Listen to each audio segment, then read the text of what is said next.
बैल और जमीन। एक गांव में रामलाल नाम का किसान रहता था। उसके पास थोड़ी सी जमीन और एक मजबूत बैल था। यही दोनों उसके जीवन का सहारा थे। सुबह होते ही वह बैल को हल में जोतकर खेत में काम करने निकल जाता। बैल भी बिना थके उसका साथ देता। धीरे धीरे रामलाल और बैल में गहरा रिश्ता बन गया। किसान उससे बातें करता जैसे वह कोई दोस्त हो। बैल भी उसकी आवाज पहचान लेता और तुरंत काम में लग जाता। गांव वाले कहते, रामलाल का बैल उसके दिल की भाषा समझता है। एक बार गांव में भयंकर सूखा पड़ गया।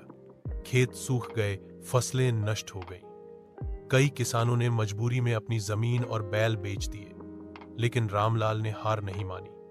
उसने बैल से कहा, हम मेहनत करेंगे, जमीन हमें कभी धोखा नहीं देगी। रामलाल रोज बैल को लेकर खेत में जाता और हल चलाता। धूप, पसीने और धूल के बीच दोनों डटे रहे। कुछ ही समय बाद थोड़ी सी बारिश हुई और रामलाल के खेत में हरियाली उग आई। जहां दूसरे खेत सूखे थे, वहां उसकी फसल लहलहाने लगी। गांव वाले हैरान रह गए। उन्होंने रामलाल से पूछा, तुम्हारी जमीन ने साथ कैसे दिया? रामलाल मुस्कुराकर बोला, जमीन को सिर्फ जोतने की नहीं, प्यार और विश्वास की भी जरूरत होती है।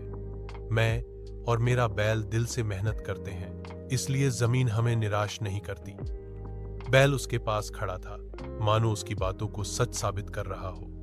गांव वालों को उस दिन समझ आया कि जमीन और पशु इंसान के सच्चे साथी हैं। यदि हम उन्हें सम्मान दें और ईमानदारी से मेहनत करें, तो वे हमें भरपूर फल लौटाते हैं।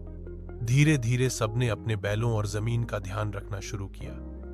कुछ वर्षों बाद गांव फिर से हरा भरा और समृद्ध हो गया। और यह सब संभव हुआ एक किसान और उसके बैल की मेहनत और विश्वास से।